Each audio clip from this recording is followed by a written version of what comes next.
Hi everyone. So far we have installed VS Code and written our first code. Now let's understand something very important. What is HTML? HTML stands for Hypertext Markup Language. But don't worry about the full form. In simple words, HTML is the structure of a website. Think of a human body. HTML is like a bones. It gives shape and structure. Without HTML, a website cannot exist.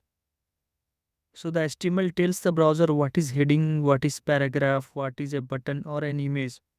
HTML does not add color or design. CSS is used for design and JavaScript is used for logic and interaction. HTML is only for structure. So this is the code which I written h1 and p1 tag. This is a HTML.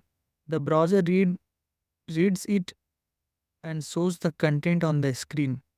You don't need to memorize HTML, you just need to understand what it does. We will learn everything step by step. In the next video, we will write the first real HTML structure and understand what each part does. If you have any doubt, ask in the comment. Thanks for watching.